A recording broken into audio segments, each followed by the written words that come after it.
In today's video, I'm going to show you how to add notes in Airtable so you can keep track of details, comments, or any extra information right inside your records. If you find this helpful, be sure to like and subscribe. And let's get right into it. Start by opening your browser and heading over to Airtable.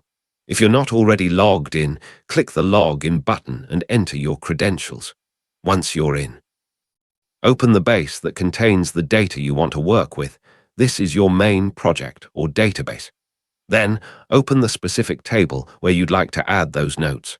A table is simply the grid of records you see in front of you, like a spreadsheet. Now look at the column headers at the top of your table.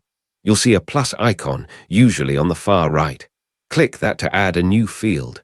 Airtable will give you a list of field types to choose from. For notes, you want to create or locate a long text field. This field type is perfect because it lets you write paragraphs, not just single lines, so you have plenty of room for detailed comments or observations. Give this field a name, like notes or comments, and hit create. With the new field in place, click inside that field for any record you want to annotate. A cursor will appear, and you can start typing your notes or comments right there. If you want to add a quick update, a reminder, or a full description, just type it out. When you're done, press Enter to move to the next row or simply click outside the field. Airtable automatically saves your changes, so there's no need to hit a separate Save button. Your notes are stored as soon as you finish typing.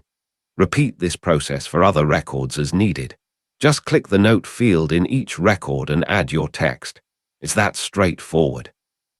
And because Airtable autosaves, you never have to worry about losing your work. So there you have it.